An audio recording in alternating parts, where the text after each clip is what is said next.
আলহামদুলিল্লাহ রবিল আলমিন ওসলাত ওয়াসালাম আলা আশরাফিল আম্বিয়া ওয়া সাইয়্যিদুল মুরসালিন নবীনা মুহাম্মদ ওয়া আলা আলিহি ওয়া আসহাবিহি আজমাইন।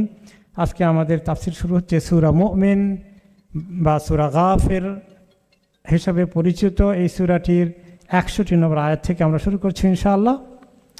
আল্লাহ রাব্বুল আলামিন মানুষকে তার দ্বীনের দিকে ডাকার জন্য কোরআনে পাকে অনেকবার তিনি আহ্বান করেছেন, নিজের পরিচয় তুলে ধরেছেন এবং যে মানুষ জিন ইনসানকে সৃষ্টি করেছেন তারা ইবাদতের জন্যে, তাদেরকে যে সমস্ত নেয়ামত দিয়ে পৃথিবীতে তিনি ধন্য করেছেন সেগুলোর দিকে দৃষ্টি আকর্ষণ করেছেন। যিনি সৃষ্টিকর্তা, যিনি সব কিছু তোমাকে দান করলেন, টাকা পয়সা, গাড়ি বাড়ি, পরিবার, স্বাস্থ্য, সুন্দর সম্পদ, অনেক কিছু, এই সব কিছু যিনি দিয়েছেন, সেই রবের কথা কি তোমরা ভুলে যেতে চাও? সেই রবের দিকে কি আসবে না? তো আল্লাহ রাব্বুল আলামিন আজকে আমাদেরকে তার অনেক সৃষ্টির মধ্যে আমাদের জন্য কি কি কল্যাণ রেখেছেন, কত আমাদের কাজে লাগার মতো জিনিস সৃষ্টি করে রেখে দিয়েছেন, সেগুলোর দিকে আমাদের দৃষ্টি আকর্ষণ করছেন। আল্লাহুল্লাযী জাআলা লাকুমুল লাইলা লিতাসকুনু ফীহি ওয়ান নাহারা মুবসিরা। আল্লাহ হচ্ছেন সেই সত্তা, সেই জাতে পাক, যিনি তোমাদের জন্য রাত্র তৈরি করেছেন, রাত্রের সৃষ্টি করেছেন। সে রাত্রে কেন রাত্র দিয়েছেন? লিতাসকুনু ফীহি, যাতে করে তোমরা প্রশান্তি পেতে পারো। রাতের মধ্যে সুকুন অর্জিত হয়। সুকুন হলো প্রশান্তি। মানুষের সারা দিনের ব্যস্ততা শেষে রাতের অন্ধকার ঢেকে দিয়েছেন, যাতে করে আলোর কারণে ঘুমের ডিস্টার্ব না হয়ে যায়। অন্ধকার ঢেলে দিয়েছেন এবং এই অন্ধকারে মানুষের যে ঘুমটা হয়ে গেলে সুকুন আসবে, আরাম আসবে, রেস্ট হয়ে যাবে, ক্লান্তি অবসাদ দূর হয়ে যাবে এবং পরের দিন সকালে নতুন এনার্জি নিয়ে আবার কাজে লেগে যাব। এই ব্যাটারি চার্জ হচ্ছে ঘুমের মধ্যে, এই ব্রেনের ব্যাটারি চার্জ হচ্ছে, ঠিক কি না? আমাদের ফোন ইউজ করতে করতে, মোবাইল ফোন ইউজ করতে করতে ব্যাটারি শেষ হয়ে যায়, তারপরে চার্জ দিলে আবার আলহামদুলিল্লাহ এনার্জি ফেরত আসে ফোনের। তা আমাদের একই অবস্থা। ফোন যখন চার্জ চলে যায় আমরা বলি, কি বলি আমরা বলেন তো? ফোন ডেড হয়ে গেছে।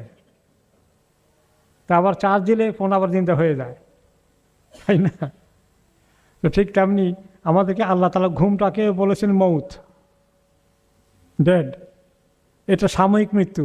চার্জ করলে আবার ইনশাআল্লাহ ঘুম থেকে উঠলে আবার অ্যাক্টিভ হয়ে যাব, জীবন্ত হয়ে যাব।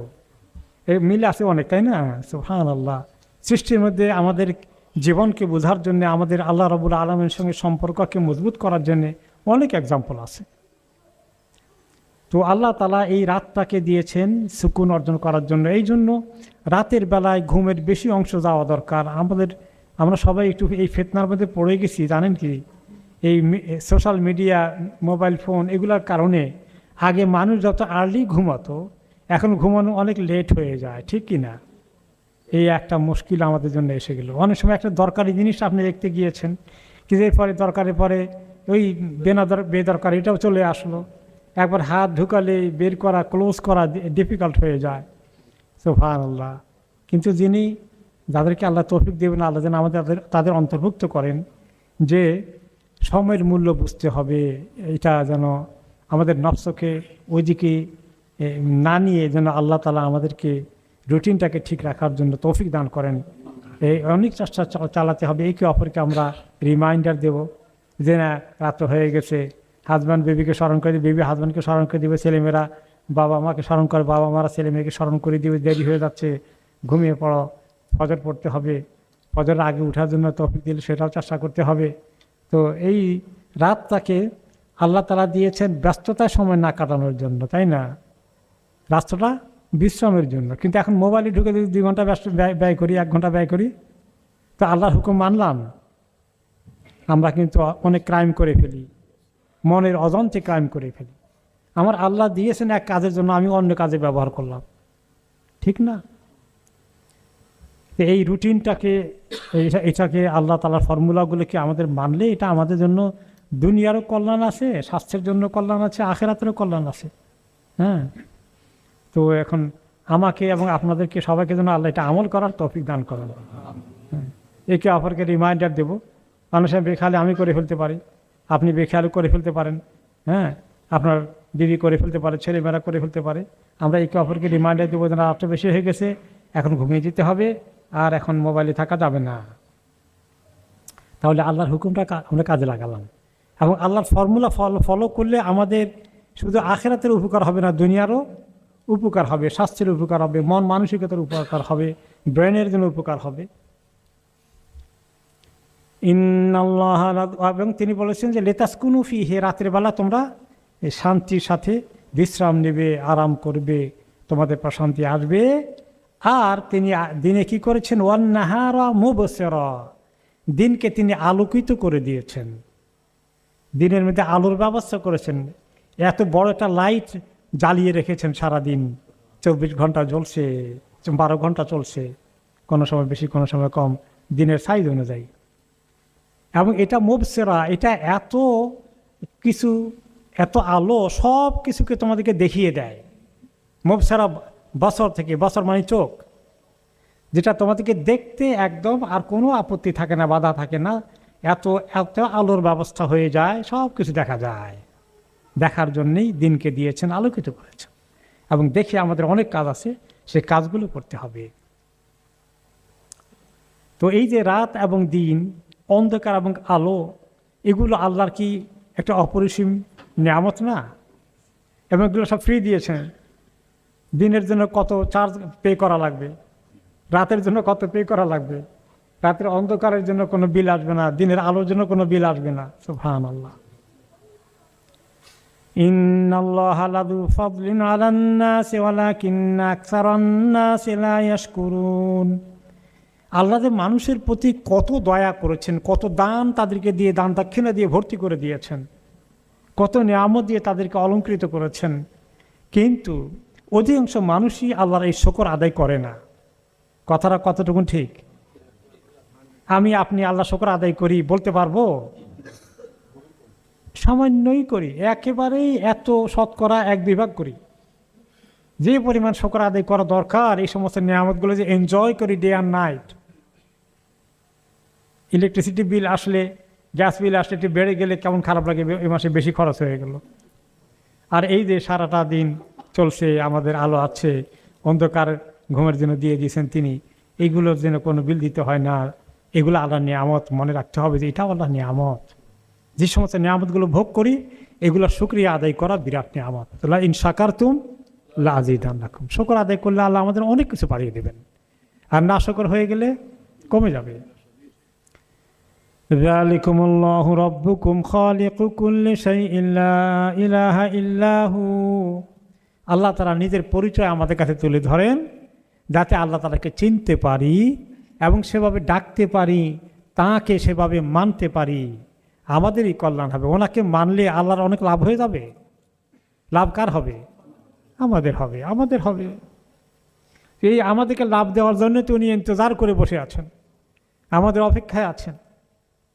এই হচ্ছেন তোমাদের আল্লাহ, যিনি তোমাদের রব। এই রব শব্দের অর্থ কি? রবের বাংলা তর্জমা হলো প্রভু, ইংলিশে বলে মাস্টার অর লর্ড, কিন্তু অর্থ আদায় হয় না। আলহামদুলিল্লাহ রব্বিল আলামিন, তাই না? এই রবের অনেক অর্থ। প্রভু এক তর্জমা করলাম বাংলায়, বেশি কিছু আসলো না। এই রবের অর্থ যিনি সৃষ্টিকর্তা, যিনি রিজিকদাতা, যিনি আমাদের কল্যাণকামী, যিনি আমাদেরকে হেফাজত করেন, সব কিছু রুবুবিয়তের মধ্যে চলে আসে। অনেক আমাদের এই স্বাস্থ্য, রিজিক, আমাদের সন্তান সন্ততি, আমাদের পরিবার, আমাদের ইনকাম, আমাদের রুজি, আমাদের ফসল, আমাদের বাড়িঘর, সব যিনি দিয়েছেন আল্লাহ, তিনি আমাদের রব।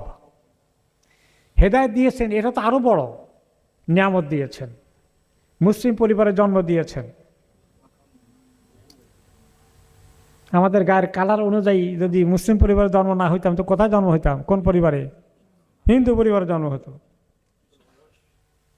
তারা তো দেখতে আমাদের মতোই। তো পাশের বাড়ি হিন্দু বাড়ি থাকতে পারে, সেখানে আপনার জন্ম না হয় এই বাড়িতে হয়েছে। এই ডিসিশনটা আপনি নিয়েছিলেন না আপনার পিতামাতা নিয়েছিল? আল্লাহ। আল্লাহ এই কথাটা সারা জীবন আল্লাহ শুকর আদায় করার জন্য যথেষ্ট। যদি আমি আজকে হিন্দু হয়ে জন্মগ্রহণ করতাম, আমি কি খুঁজে ইসলামকে বের করে কবুল করতাম? কোনো গ্যারান্টি ছিল? এই কথা সব সময় যেন আল্লাহ আমাদেরকে মনে রাখার, মনে করার তৌফিক দান করেন, আর এর হক আদায় করার তৌফিক দান করেন। এই আল্লাহ হচ্ছেন তোমাদের রব, যিনি খালিকু কুল্লি শাইইন, যিনি সমস্ত কিছুর সৃষ্টিকর্তা। লা ইলাহা ইল্লাহু, তিনি ছাড়া আসলে কোনো মাবুদ নাই। আজকে আমাদের মাবুদ হচ্ছেন আল্লাহ। মাবুদ অর্থ যার ইবাদত করা হয়, যার উপাসনা করা হয়, যার মানে কাছে কিছু চাওয়া হয়। এখন এই যে অন্য ধর্মের কথা বললাম, তাদের মাবুদ কি আল্লাহ? মূর্তিগুলো তাদের মাবুদ। আহারে, এই মূর্তিগুলো তাদের দ্বারা কোনো উপকার জীবনে কোনোদিন হতে পারে? 100টা মাবুদের এই মূর্তির পূজা করলে আপনার কোনো কাজে লাগবে? কোনো বিপদ আপদ থেকে রক্ষা করতে পারবে? এই যে বলে যে অমুক মাবুদ আসলে ফসল ভালো হয়, অমুক মাবুদ না আসলে ফসল ভালো হয় না, এই সমস্ত কুসংস্কার, ভিত্তিহীন কথার কোনো মূল্য আছে? ওই রকম মাবুদ থেকে সরিয়ে আল্লাহ আপনাকে যে আসল মাবুদের কাছে নিয়ে এসেছেন, যে আসল রবকে যে আমরা মাবুদ হিসাবে পেয়েছি, বুঝতে পেরেছি, কত বড় নিয়ামত এটা।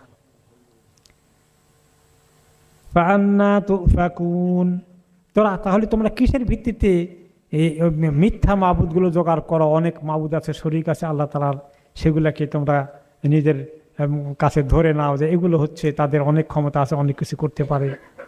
হ্যাঁ, এইভাবে তাদের অনেকগুলো, আরবদের 360টি মাবুদ ছিল, হিন্দুদের বিভিন্ন মূর্তি আছে, বিভিন্ন মাবুদ আছে, কিন্তু মুসলমানদের এই সমস্ত মাবুদ নাই। কিন্তু মুসলমানরা কিছু মাবুদ বানিয়ে নিয়েছে। বলেন তো কি সেগুলো? বিভিন্ন মাজার কেন্দ্রিক, শিরক কেন্দ্রিক। এই দেখেন, লা ইলাহা ইল্লাল্লাহ বলে আর শিরকের মধ্যে আছে। লা ইলাহা ইল্লাল্লাহ তাওহীদ, আর মাজারের মধ্যে কি? শিরক। এগুলো এটা। কিন্তু কিছু মানুষ আছে শুধু ইবাদত নয়, যার কাছে ক্ষমতা আছে তার প্রতি আস্থা স্থাপন করে। যে মানুষ ক্ষমতাসীনদের কাছে অনেক আস্থা আছে, তাদের নৈকট্য অর্জনের জন্য অস্থির হয়ে যায়। তারা যা কিছু করতে বলে তা করে, ভালো করতে বলেও করে, মন্দ করতে বলে সেটাও করে। নেতা হুকুম দিয়েছে, অমুকে হুকুম দিয়েছে, আমি তার জন্য দান কোরবান করে ফেলতেছি। সে আমাকে যদি তার নেক দৃষ্টি পড়ে, আমাকে অনেক বড় পজিশন দিয়ে ফেলতে পারে, অনেক কিছু পাইতে পারি। এরকম নিয়ত রাখাটা, এটার মধ্যে কি কোনো শিরকের গন্ধ আছে? দেওয়ার এবং না দেওয়ার মালিককে। আল্লাহুম্মা লা মানিআ লিমা আতাইতা ওয়ালা মুতিয়া লিমা মানাতা ওয়ালা ইয়ানফাউ যাল জাদ্দি মিনকাল জাদ। যে আল্লাহ, আপনি যেটা দেবেন এটা কেউ আটকাতে পারবে না। আপনার পক্ষ থেকে দেওয়ার সিদ্ধান্ত না হলে কেউ আমাকে দিতে পারবে না। আর যত চেষ্টা তদবির করার জন্য অমুককে ধরি তমুককে ধরি, আপনার হুকুম না থাকলে কোনো কাজে লাগবে না।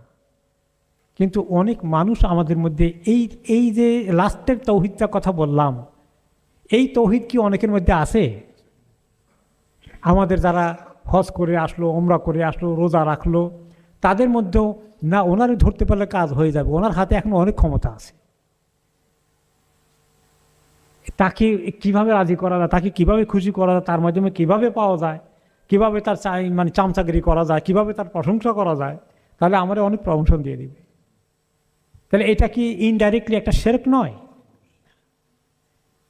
হ্যাঁ, আমি মনে করেন যে দুনিয়ার মধ্যে তাহলে কি কারো কাছে কিছু চাওয়া যাবে না? চাওয়া যায়, আমার একটু হেল্প করেন, হ্যাঁ, আমার একটু অসুবিধা আছে, একটু আমাকে সঙ্গ দেন, এইগুলো তো স্বাভাবিক। কিন্তু আমরা এটাকে আলটিমেটলি এত ক্ষমতাসীন মনে করা, যত বড় ক্ষমতার অধিকারী হোক তাকেই অনেক ক্ষমতার অধিকারী মনে করে তার ক্ষমতা থেকে পাওয়ার যে তামান্না, এর মধ্যে শিরক চলে আসে।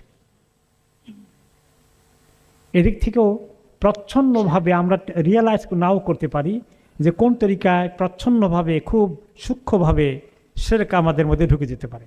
যে উনি বলে দিলে কাজ হবে, উনি ফোন করে দিলে আমার কাজ হয়ে যাবে। তাহলে কি তাকে এখন কাউকে দিয়ে ফোন করানো যাবে না? যাওয়া যেতে পারে, মনে করতে হবে এটা উছিলা মাত্র, তার ফোন করলে কাজ হতেও পারে, নাও করতে পারে।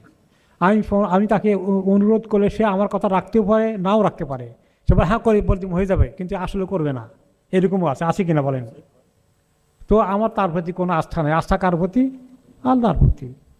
উছিলা হিসেবে বলে দেখি, সে হয়তো বলতে পারে। যদি আল্লাহর হুকুম থাকে সে বলবে, হুকুম না থাকলে বলবে না। তো এই যে তৌহিদকে এভাবে বুঝতে পারা, এটা কিন্তু আমাদের অনেকে খেয়াল করি না। একজন বড় মার্কা কিছু দেখলে তার কাছে অনেক কিছু দেওয়ার আছে, তার কাছে অনেক কিছু পাওয়ার আছে, অনেক আশা ভরসা সৃষ্টি হয়ে যায়। এতে ইমানের খালাল পয়দা হয় কিনা, ইমানের ক্ষতি হতে পারে কিনা খেয়াল রাখতে হবে। তৌহিদটা এত সূক্ষ্ম জিনিস, এটা যেন নষ্ট না হয়ে যায়। তাহলে আল্লাহ তাআলাকে ঠিকই নামাজ পড়লাম, যে নামাজ ওনার জন্য পড়বো, কিন্তু কিছু পাওয়ার জন্য ওই ক্ষমতায় যিনি আসেন ওনার একটু নেক নজরের দরকার আছে। হ্যাঁ, এটা অনেক সময় খেয়াল না করলে কিন্তু আস্তে করে শিরক ঢুকে পড়বে আমাদের মাইন্ডে। কাযালিকা ইউফাকুল লাযীনা কানু বিআয়াতিল্লাহি ইয়াজহাদুন। এই যে আরব দেশের লোকেরা বিভিন্ন মূর্তিগুলো, বিভিন্ন ইয়েগুলোকে এভাবে তারা মাবুদ বানিয়েছিল। আর আখিরি জামানায় মাজার থেকে শুরু করে বিভিন্ন ক্ষমতাধর শক্তির কাছে মানুষ পাওয়ার আশায় যে ধর্ণা দেয়, এই যে শিরকগুলো মানুষ ওদিকে এত বিশ্বাস, এত ভরসা, আল্লাহর প্রতি এত ভরসা থাকে না। হ্যাঁ, কোনো ব্যক্তির উপরে যেভাবে ভরসা সৃষ্টি হয়ে যায়, এইটা একটি বড় ধরনের শিরকের মধ্যে চলে যায় মানুষ, তাওহীদের পরিপন্থী। আর বিশেষ করে যারা আরব দেশে মূর্তিগুলো পূজা করেছিল, আল্লাহকে বাদ দিয়ে ওদের কাছে গিয়েছে, এ সমস্ত কিছুই মানুষের বানানো মন গড়া আল্লাহর প্রতি অপবাদ দেওয়া, যে তার শিরক আছে। লাব্বাইকা লা শারীকা লাকা, হ্যাঁ, তারা এর সঙ্গে যোগ করতো ইল্লা শারীকান হুয়া লাকা। তারা অ্যাড করতো কি, লাব্বাইকা লা শারীকা লাকা, আল্লাহ তো কোন শরীক নাই আল্লাহ আপনার, তবে যে শরীককে আপনি ঠিক করে রেখেছেন সেইটা ছাড়া।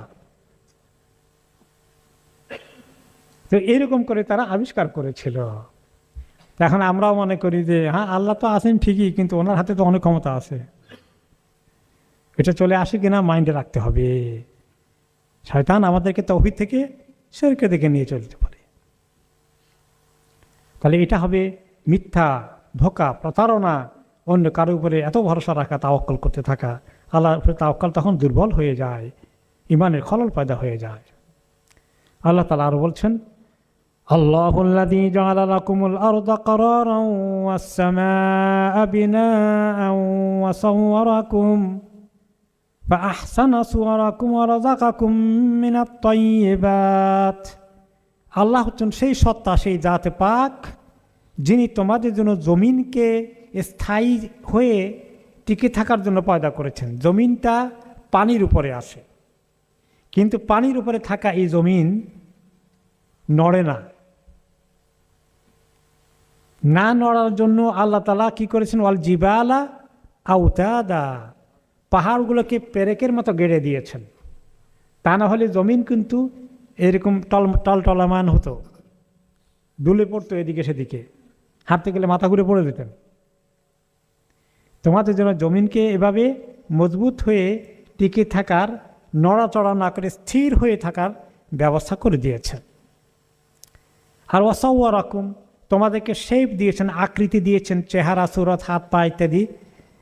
ফাআহসানা সুওয়ারাকুম, তোমাদের এই সৃষ্টি, তোমাদের অবয়ব, তোমাদের শারীরিক গঠন মানুষ হিসাবে, এটা হচ্ছে আল্লাহ তাআলার কাছে সর্বোত্তম অবয়ব, সর্বোত্তম গঠন। লাকাদ খালাকনাল ইনসানা ফি আহসানি তাকওয়িম, মানুষকে আমি সর্বোত্তম অবয়ব এবং সৃষ্টি দিয়ে পয়দা করেছি। যত রকমের প্রাণী আছে, সুন্দর সুন্দর প্রাণীগুলো আছে দেখলে, হরিণের মতো, মাশাআল্লাহ। আপনাকে হরিণের মতো বানাইলে কেমন লাগতো? খুব সুন্দর লাগতো নাকি? সবচেয়ে সেরা, সবচেয়ে সুন্দর সৃষ্টি আল্লাহ তাআলা আমাদেরকে দান করেছেন। তার আগে ওয়াসসামা বিনাআ, আর আকাশকে সৃষ্টি করেছেন এমন একটা স্ট্রাকচার দিয়ে, এমন একটা ভিত্তি দিয়ে, এমন একটি আসমান, এটা মনে হচ্ছে যেন একটা মানে ভবন, ছাদ রয়েছে এত মজবুত, কিন্তু কোনো পিলার নাই। এই যে বিল্ডিংটা দেখছেন আমাদের মসজিদের, এই বিল্ডিংয়ের একটা বড় ছাদ আছে, তাই না? চতুর্দিকে পিলার আছে, কিন্তু আল্লাহ তাআলা আকাশ সৃষ্টি করেছেন বেগাইরে আমাদিন তারাও নাহা, কোনো পিলার ছাড়া এত বড় শামিয়ানা দাঁড় করিয়ে রেখেছেন। কত বড় একটা হল রুমের মতো, বড় হল রুমে গেছেন না, কেমন অনেক বড় ম্যাসিভ হল রুম, বিরাট সাদ। কোনো কোনো সময় ওই মাঝখানে পিলার থাকে না, চতুর্দিকে থাকে শুধু। কিন্তু আমার আল্লাহ তাআলা এমনভাবে তৈরি করেছেন, এত এত উঁচু আকাশ করেছেন, কি এটাকে ধরে রেখেছে, কেন ধপ করে পড়ে গেল না? কোথায় পিলার আছে? বিনা পিলারে তিনি খাড়া করে রেখেছেন। এত বিশাল শামিয়ানা, এত বিশাল ছাদ আমাদের মাথার উপরে। তারপরে আমাদেরকে সুন্দর আকৃতি দিয়ে পয়দা করেছেন। তারপরে ওয়ারাযাকাকুম মিনাত তাইয়্যিবাত, আর তোমাদের জন্য ভালো ভালো সুন্দর সুন্দর উত্তম রিজিকগুলোকে তোমাদের জন্য তিনি বরাদ্দ করেছেন, ফয়সালা করে দিয়েছেন, রেকমেন্ড করেছেন। আমরা যে খাবারগুলো খাই, মানব জাতি মানুষ, সেগুলো কত হাই কোয়ালিটি। আর পশু পাখিগুলো রিজিক খায় আল্লাহ তাআলা, তাদের খাবার দেখেন, মানুষের ময়লা আবর্জনা তারা খাচ্ছে, পশুগুলো ঘাস খাচ্ছে। ঘাসের মধ্যে কত মজা আছে, দিলি খাবেন নাকি আপনি? তারপরে সেই আস্ত ঘাস, ওখানে ওখানে এটাকে রান্না করার ব্যবস্থা আছে গরু ছাগলের? তাও নেই। আর আমাদের খাবারের মজা, সুবহানাল্লাহ, কত কত শৈল্পিকভাবে আমাদের খাবার তৈরি করা যায়। এক একজনের মানে খাবারের বাহাদুরি, খাবারের বাহার দেখলে মাশাআল্লাহ, রেসিপিগুলো কত হাই কোয়ালিটি। হ্যাঁ, প্রতিযোগিতা চলে, কে কার থেকে ভালো মজাদার পাক করবে। কি মজা করে আমরা খাই, কি নিয়ামত আল্লাহ তাআলার। সব ভালো ভালো জিনিসগুলো মানুষের জন্য বরাদ্দ করেছে। এত কিছু তোমরা খেয়ে তোমরা আল্লাহকে চিনলে? যালিকুমুল্লাহু রাব্বুকুম, এই তিনি হচ্ছেন তোমাদের রব। সে রবকে তোমরা এখনো চিনলে না। কেন তোমাদেরকে এত আশরাফুল মাখলুকাত করেছেন, সৃষ্টির সেরা করেছেন, তোমাদেরকে সুন্দর করে তোমাদের জীবন পরিচালনার জন্য এই আকল দিয়েছেন, জ্ঞান দিয়েছেন, ওয়াহির নলেজ দিয়েছেন, নবীদেরকে মাধ্যমে তোমাদেরকে এত সুন্দর দিন দান করেছেন। সেই রবকে তোমরা চিনলে না। ফাতাবারাকাল্লাহু রাব্বুল আলামিন, কত বরকতে পরিপূর্ণ, কত বরকতের সোর্স সেই রব্বুল আলামিন, যিনি সমস্ত বিশ্বের রব, সমস্ত বিশ্বের সৃষ্টিকর্তা যিনি, রিজিকদাতা যিনি, তাদের রক্ষণাবেক্ষণকারী যিনি, সেই রব হচ্ছেন তোমাদের আল্লাহ। সেই আল্লাহকে তোমরা কি ব্যবহার করো? সে আল্লাহর সঙ্গে তোমাদের সম্পর্কটা কেমন হয়ে যাচ্ছে? কেমনি তোমরা গুনাহ করতে পারো? কেমনি তার নাফরমানি করো? তার রেজেক ক্ষমতারা তারও রেজেক। আপনি দারোগা হয়েছেন, আপনি ডিসি হয়েছেন, আপনি ওসি হয়েছেন, আপনি অফিসার হয়েছেন, আপনি হর্তাকর্তা হয়েছেন, মানুষের সঙ্গে দুর্ব্যবহার করেন, গর্ব অহংকার করেন। গর্ব অহংকার জায়েজ আছে? আপনাকে এই পজিশনে কে দিয়েছেন, কে নিয়েছে? এই রিজিক আল্লাহর পক্ষ থেকে এসেছে। যত উপরে আপনি উঠেন না কেন, রাষ্ট্রপতি হন না কেন, দেশের বড় কিছু হয়ে যান না কেন, আপনি মনে রাখবেন যে আমি আল্লাহর একটা গোলাম, আল্লাহর চাকর, আল্লাহর ইবাদতের জন্য আমি সৃষ্টি হয়েছি। আল্লাহ আমাকে এগুলো দিয়েছেন, আল্লাহ শুকর আদায় করি, এগুলোর হক আদায় করি, মানুষের উপকার করি, না খালি নিজের পকেট ভর্তি করি। এগুলো মাইন্ডে রাখতে হবে, তাহলেই তৌহিদ থাকলো। তা না হলে নামে তৌহিদ, কাজের মধ্যে তৌহিদ নেই। হুয়াল হাইয়্যু লা ইলাহা ইল্লা হুয়া ফাদউহু মুখলিসিনা লাহুদ্দিন আলহামদুলিল্লাহি রাব্বিল আলামিন। তিনি এমন একটা সত্তা, এমন একটা জাতে পাক, যিনি হাই, যিনি চিরঞ্জীব, কোনোদিন তার মৃত্যু হবে না। তিনি জীবন্ত এবং তিনি চিরঞ্জীব। আর অন্যদের যে মাবুদগুলো আছে, মূর্তিগুলো আছে, এগুলি কি জীবিত না মৃত? মৃত, কাঠ দিয়ে বানানো, লোহা দিয়ে বানানো, মাটি দিয়ে বানানো। এগুলো তো মরা, এগুলো কোনো কথা নাই, বার্তা নাই, চোখ নাই, কান নাই, কোনো শক্তি নেই। সেগুলোকে তারা মাবুদ বানিয়েছে, মাবুদ হিসেবে গ্রহণ করেছে। তাদের অবস্থা দেখেন। আর আপনি যে আমার আল্লাহকে মাবুদ পেয়েছেন, শুকর আদায় করবেন না? সুবহানাল্লাহ, আলহামদুলিল্লাহ।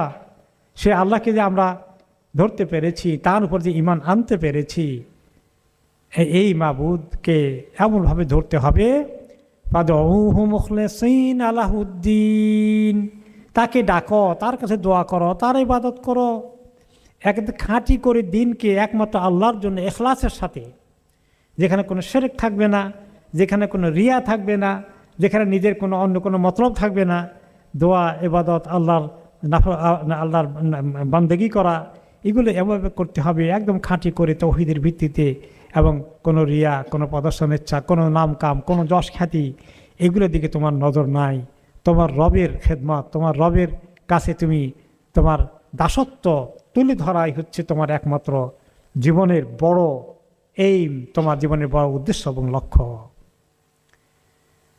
আলহামদুলিল্লাহ রাব্বিল আলামিন, এইগুলো যদি তুমি বুঝো তাহলে তোমার আল্লাহ শুকর আদায় করো। বলো আলহামদুলিল্লাহ রাব্বিল আলামিন, যেটা কোরআনের প্রথম আয়াত।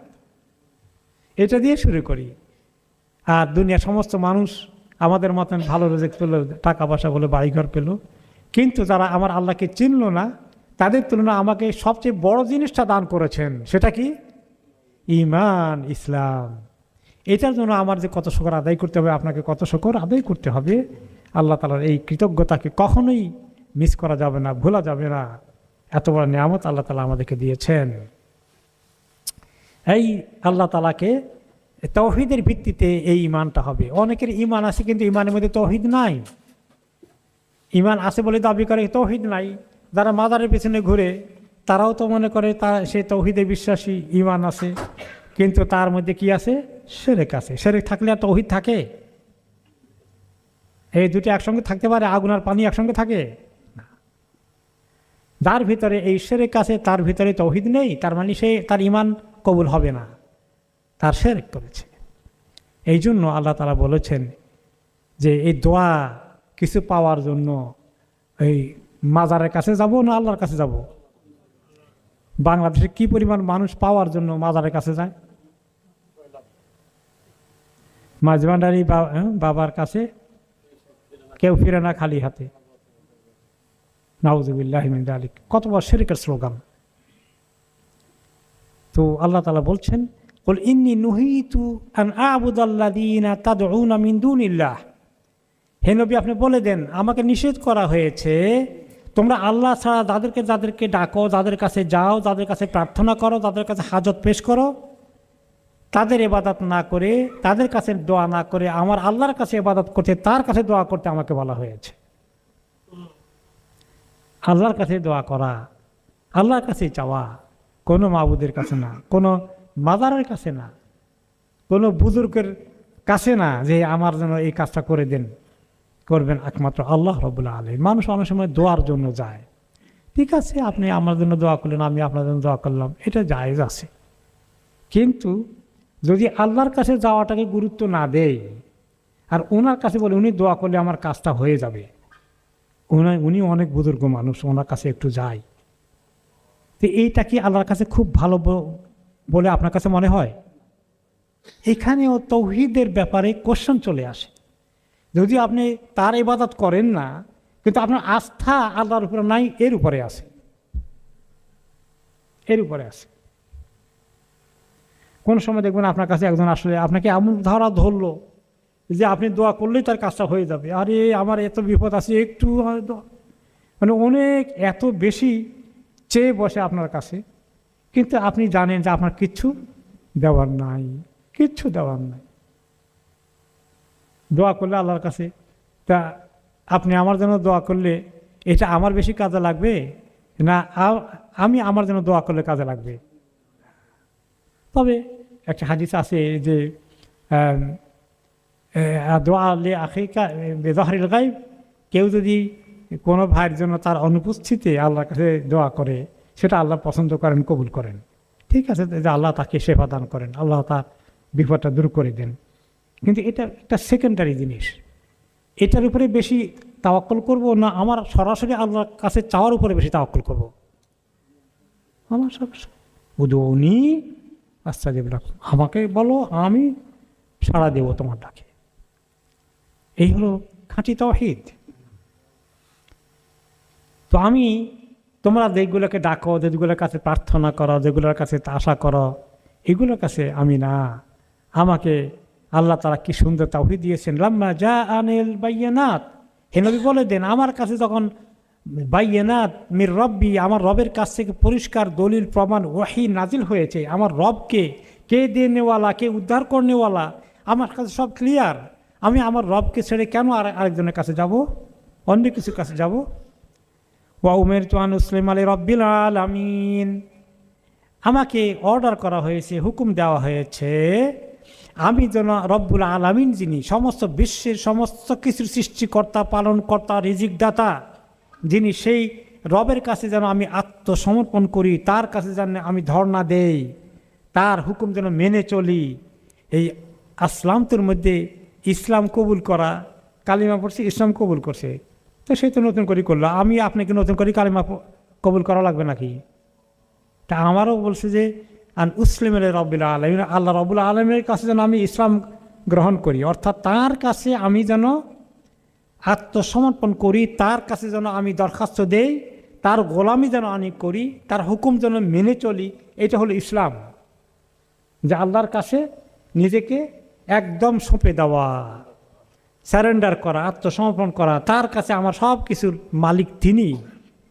এরকম করে আল্লাহর সঙ্গে আমাদের সম্পর্ককে ঠিক মতো পালন করার জন্য বললেন, এইরকম ইসলাম তোমার জীবনে আনো, যে তুমি আল্লাহর কাছেই একেবারে একমাত্র অসহায় হয়ে থাকো, আল্লাহ ছাড়া তোমার আর কোনো আসল ভরসা জায়গা নেই। এইটাকে যখন আমরা ভালো করে রপ্ত করব, তাহলেই আমাদের ইসলামটা ওই আসল ইসলাম হবে। এরপরে আল্লাহ তাআলা পরবর্তী আয়াতে বললেন, নিজের পরিচয়টাকে আরেকটু ভালো করে তুলে ধরলেন, মানুষ তোমরা আমাকে বাদ দিয়ে বিভিন্ন মূর্তিগুলোর কাছে যাও। আমরা যারা মূর্তির কাছে যাই না, বিভিন্ন বড় বড় মানুষের কাছে যাই, অফিসারের কাছে যাই, মন্ত্রীর কাছে যাই, নেতা খাতার কাছে যাই, হ্যাঁ, তাদের কাছ থেকে আমরা পাওয়া অনেক কিছু পাওয়ার আশা করি, যে আল্লাহর কাছে সহজে যাই না। কিন্তু আসলে আমাদেরকে সমস্ত প্রয়োজনের জন্য যে আল্লাহর কাছে যেতে হবে, সে আল্লাহকে, ওয়াল্লাযী খালাকাকুম মিন তুরাবিন সুম্মা মিন নুতফাতিন সুম্মা মিন আলাকাতিন সুম্মা ইখরিজুকুম তিফলা, যে আল্লাহ তোমাকে সৃষ্টি করেছেন সেই স্রষ্টার কাছে আসতে চাও না? কিভাবে সৃষ্টি করলেন তোমাকে? তোমার সৃষ্টিটা একটা বড় একটা ফ্যাক্টর তোমার বোঝার জন্যে। তোমাকে সৃষ্টি করেছিলেন মাটি থেকে, তা আপনাকে আমাকে তো মাটি দিয়ে বানানো নাই, কাকে বানিয়েছিলেন? আদম আলাইহিস সালাম। তা আমাদের বংশের অরিজিনাল ম্যাটেরিয়াল হলো মাটি। এই জন্য কবর দিয়ে আসলে 10-20 বছর, 150-200 বছর পরে এগুলা কি হয়ে যায়? সব মাটি হয়ে যাবে, একসময় হাড্ডিও মাটি হয়ে যাবে। তো অরিজিনালি ওখান থেকে আসছে। এখন আমাদেরকে আল্লাহ আদমের মতো মাটি দিয়ে আমরা করি বানান না, এখন আরেকটি প্রক্রিয়ার মাধ্যমে বানান, কিন্তু আমাদের অরিজিন মাটি। অতঃপর ওই আদম মাটি পরে আদমের সন্তান থেকে এই পর্যন্ত আরও কিয়ামত পর্যন্ত যত মানুষ আসবে তাদেরকে আল্লাহ এভাবে মাটি দিয়ে হাতে বানাবেন না, সুম্মা মিন নুতফাতিন, এক ফোঁটা মনির দ্বারা বানাবেন। এই মনির ফোঁটাটা জায়গা বাচ্চা যখন পৌঁছে যায়, সুম্মা মিন আলাকাতিন, এটা 40 দিন পরে একটা রক্ত জমাট হয়ে যায়, মানে রক্ত জমে গেলে যেরকম হয় এইরকম একটা টুকরা হয়ে যায়। এরপরে সেটা আলাকা হয়ে যায়, এরপরে সেটা আরো অনেক বিস্তারিত এসেছে, এখানে সংক্ষিপ্ত করা হয়েছে এই আয়াতে, যে এই নোতফা, তারপরে আলাকা, সেটা পরবর্তী পর্যায়ে গোস্তের টুকরার মতো একটা হয়ে যায়। এই গোস্তের টুকরাটা আস্তে আস্তে বড় হতে থাকে, এরপরে তার মধ্যে শেপ হওয়া শুরু হয়ে যায়, হাত পা ইত্যাদি, চেহারা চুহারা। এরপরে হাড্ডি ভিতরে গোস্তে থাকে, বাড়তে সৃষ্টি হতে থাকে।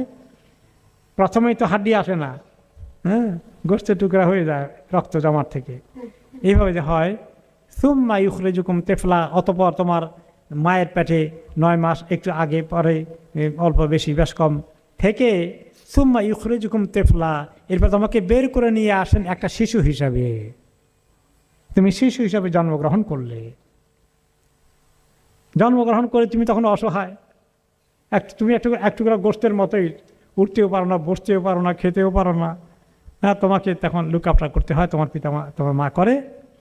আস্তে আস্তে তুমি আবার একটু বড় হয়, 1 বছর 2 বছর, এখন তুমি বসতে পারো, এখন তুমি হাঁটতে পারো, এখন তুমি দৌড়তে পারো।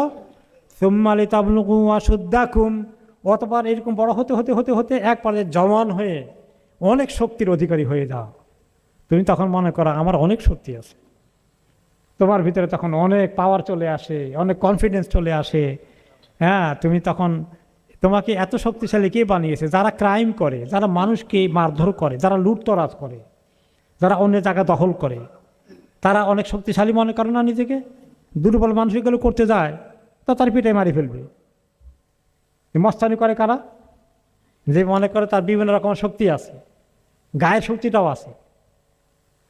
তো তুমি লেতাবলুক আশুদ্দাকুম, তুমি যখন অনেক একটা শক্তি ধারণ করেছো বলে মনে করো ওই লেভেলে যাও, সেখানে তুমি কী করো না করো খেয়াল করো, সেটা তোমার বেশি দিন থাকবে না। এই যে অবস্থা তোমার এত শক্তি আছে, এই শক্তি আবার আমি উজ্জ্ব করবো কেমনে? তুম্মালিতা কুনু সুয়ুখা, ওকে, অতপর আস্তে করে তুমি বুড়ো হয়ে যাবে, বৃদ্ধতা এসে যাবে তোমার মধ্যে, বার্ধক্য চলে আসবে। তুমি আর ওই জওয়ানি শরীরে এত শক্তি আর ধরে রাখতে পারবে না। বেঁচে থাকলে হায়াত লম্বা হলেও আস্তে করে দুর্বল হয়ে আসবে, বুড়ো হয়ে যাবে।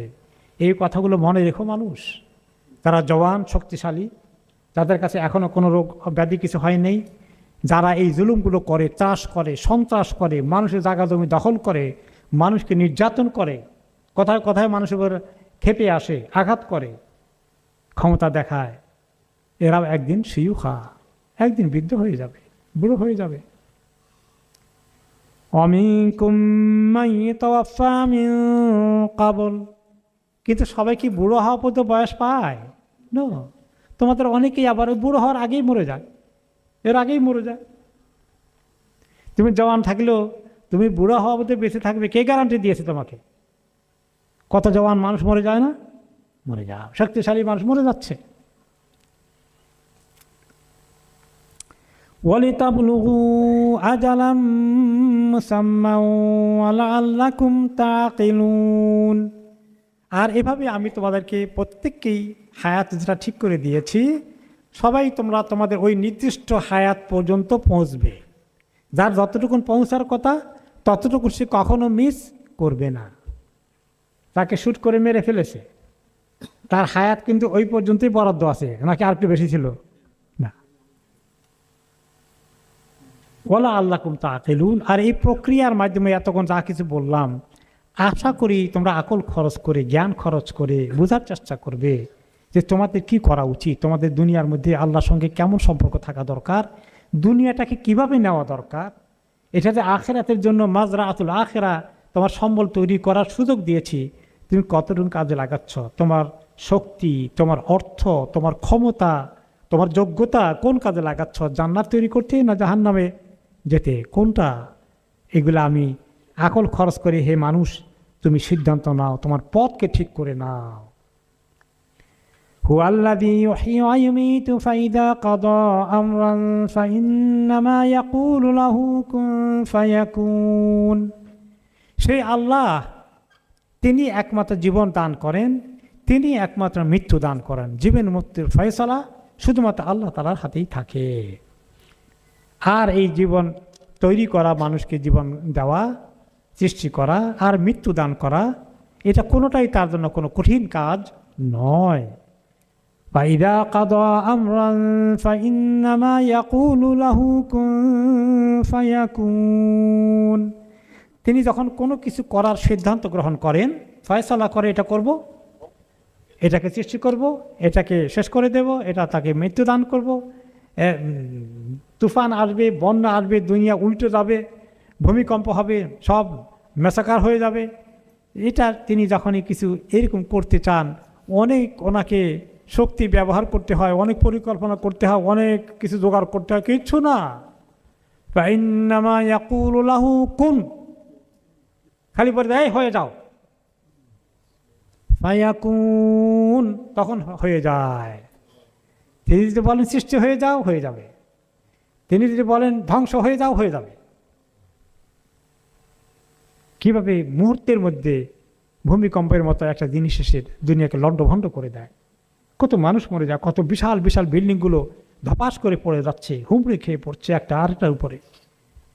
কত কষ্ট করে মানুষ তৈরি করেছিল, তাদের কত সময় লেগেছে, আমার আল্লাহ শেষ করতে কতক্ষণ লাগে? কোন ফায়াকুন। তো এই এতগুলো ক্ষমতা কি তোমরা আল্লাহর দেখো না? সে আল্লাহর কাছে মাথা নত করবে না? নিজের বাহাদুরি এখনো দেখাবে? আলাম তারা ইলাল্লাযীনা ইউজাদিলুনা ফি আয়াতিল্লাহি আন্না ইউসরাফুন। আপনি কি দেখেন না ওই লোকগুলোকে যারা আল্লাহর আয়াত নিয়েও ঝগড়া করে, বিতর্ক করে, কন্ট্রোভার্সি বানিয়ে ফেলে কোরআন হাদিস ইসলামকে নিয়ে, বিতর্ক সৃষ্টি করে এবং ইসলামের বিরুদ্ধে দুশমনি করে। আন্না আন্না ইউসরাফুন, তারা কোন দিকে যায়, কোন দিকে যাচ্ছে তারা, এগুলো তাদের কোথায় নিয়ে যাচ্ছে? তাদেরকে গোমরাহিতে, ধ্বংসের দিকে নিয়ে যাচ্ছে। আল্লাযীনা কাযযাবু বিল কিতাবি ওয়া বিমা আরসালনা বিহি রুসুলানা ফাসাউফা ইয়ালামুন। ওই লোকগুলোকে আল্লাহ সাবধান করছেন যারা আমার কিতাবকে মানতে অস্বীকার করে। কোরআন ভালো লাগে অনেকের কাছে? ভালো লাগে না। কোরআনকে জমিনের মধ্যে বাস্তবায়ন করার জন্য ব্যক্তি জীবনে, পারিবারিক জীবনে, রাষ্ট্রীয় জীবনে কোরআনকে বাস্তবায়ন করতে আল্লাহ নাজিল করেন নাই? না খালি ব্যক্তিগতভাবে তেলাওয়াতের জন্য নাজিল করেছেন। কোরআনকে রাষ্ট্রীয়ভাবেও কায়েম করতে হবে। সেই কথা বলতে গেলে যদি বলে আমরা কি আমাদের এই সভ্য সমাজকে 1400 বছরের পেছনে নিয়ে যাব? এই কথা বলার সঙ্গে সঙ্গে ঈমান থাকার কোনো প্রশ্ন থাকে? আর সে আল্লাহ তাআলার কথাকে কাউন্টার করছে, তার এত শক্তি। তুমি মনে করো কোন মানুষকে তুমি এর মোকাবিলা করছো, এই মানুষগুলো তুমি তাদের কাছে তুমি বললে তুমি তো আমার আল্লাহর বিরুদ্ধে চলে গেলে। মহাপণ্ডিতগুলো, নাস্তিকগুলো, সেকুলারগুলো অনেক স্টেটমেন্ট, অনেক বক্তব্য তারা যখন দেয়, মানে ইসলামের বিষয়ে কথা বলতে গিয়ে তারা দিনকে যেভাবে অবজ্ঞা করে, অ্যাটাক করে, তারা আমার মাবুদের বিরুদ্ধে চলে যাচ্ছে। এই যে মাবুদের রিজিক খেয়ে সে এখনও আছে, কি সাহস এগুলো তারা করে। আল্লাযীনা কাযযাবু বিল কিতাব, যারা কিতাবকে মানতে চায় না, কিতাব তাদের পছন্দ হয় না। কিতাব মানে কি? কোরআন। এই কোরআন তাদের কাছে ভালো লাগে না। ওয়া বিমা আরসালনা বিহি রুসুলানা, আর আমার নবীদেরকে যা দিয়ে পাঠিয়েছি, আমাদের নবীকে কোরআন ছাড়া আরেকটা পাঠিয়েছেন, সেটা কি? হাদিস, সুন্নাহ। তাহলে কোরআন হাদিস দ্বারা মানুষের জীবনের ব্যক্তি জীবন, পারিবারিক জীবন, রাষ্ট্রীয় জীবন চলতে হবে যদি মুসলিম আপনি হন। এর বাইরে চলে গেলে যে ইসলাম মসজিদে থাকবে, এটা রাষ্ট্রীয়ভাবে কোনো দরকার নাই, সমাজের মধ্যে দরকার নেই, এটা তো দুনিয়াবি জিনিস। মসজিদে বসে বসে আল্লাহ আল্লাহ করেন, কোনো অসুবিধা নেই। তাহলে এই ব্যক্তির ঈমান ঠিক আছে? কখনো নয়, কখনো নয়। ফাসাউফা ইয়ালামুন, এখন তো লম্বা কথা বলতে পারছে সে, তার অনেক ক্ষমতা আছে, কিন্তু অচিরেই খুব অল্প সময়ের মধ্যে জানতে পারবে কি কথা বলেছিল, কি স্টেটমেন্ট দিয়েছিল, ইসলামের বিরুদ্ধে অবস্থান নিয়েছে না ইসলামের পক্ষে অবস্থান নিয়েছে। আল্লাহ তাকে ভালো করে বুঝতে দেবেন তখন। কয় মিনিট বাকি আছে আজানের?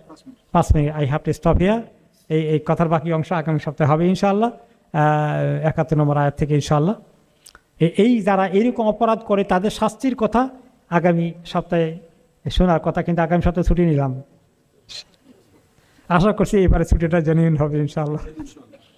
ওকে, তারপরে সপ্তাহে আশা করি দেখা হবে ইনশাআল্লাহ।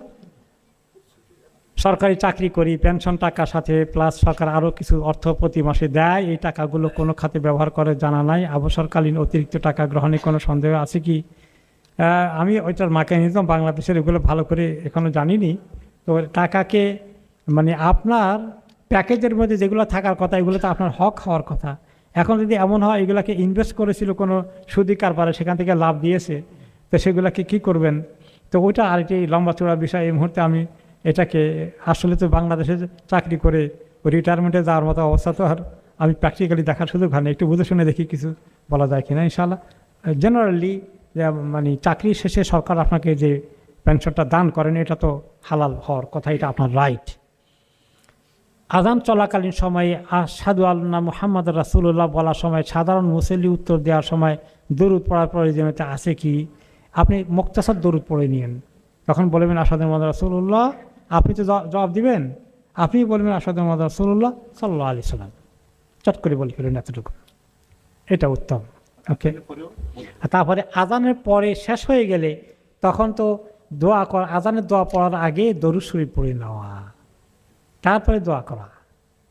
হ্যাঁ, এইটা হাদিস এভাবে এসেছে। আজানের শেষ হয়ে গেল লা ইলাহা ইল্লাল্লাহ বলে দিচ্ছে, আপনিও লা ইলাহা ইল্লাল্লাহ বলেন, তারপর আল্লাহুম্মা সাল্লি আলা মুহাম্মাদ ওয়া আলা আলি পুরোটা পড়লেন, অথবা আল্লাহুম্মা সাল্লি ওয়া সাল্লিম ওয়া বারিক আলা মুহাম্মাদ ওয়া আলা আলিহি ওয়া সাহবিহি আজমাইন আল্লাহুম্মা রাব্বা হাযিহি দাওয়াতি তাম্মাতি ওয়া সালাতিল কায়িমাতি আতি। জি, এই দোয়াটা পড়ে দেবেন। ঠিক আছে, এনিথিং এলস? জি, অনেক সময় বিপদে পড়ে কথা আসলে আল্লাহ বিসমিল্লাহ প্রথম নাকি অন্য প্লেসে চলে যায়। আল্লাহ এই আয়াতে তো কেউ এই যে আজকে আয়াতে আল্লাহর কাছে যাওয়ার জন্য মাখলুকের কাছে না গিয়ে অনেক জায়গায় কোরআনে অনেক আয়াতে আল্লাহ তাআলা বলেছেন। অন্য আয়াতে সূরা নামলের 27 নম্বর আয়াতে আল্লাহ তাআলা বলেছেন, আম্মা ইউজিবুল মুত্তাররা ইযা দাআহ, কে আছে যে ব্যক্তি বিপদগ্রস্ত হয়ে মহা বিপদে পড়ে তাকে ডাকলেন, এরকম কে আছে? ওয়ায়াকশিফু সুআ, দুরবস্থা দূর করতে, বিপদ থেকে উদ্ধার করতে কে আছে তিনি ছাড়া? ওয়াজআলুকুম খুলাফাআল আরদ, তোমাদের জমিনে একের পরে এক তোমরা পরবর্তী জেনারেশন আসছ। ইলাহুম মা আল্লাহ, যে আল্লাহ এত কিছু করলেন তার সঙ্গে শরীক করো। কালিলাম মা তাযাক্কারুন, তোমরা অল্পই শিক্ষা গ্রহণ করো। জাযাকাল্লাহু খায়রান। এই কাজের হাত ছিল যে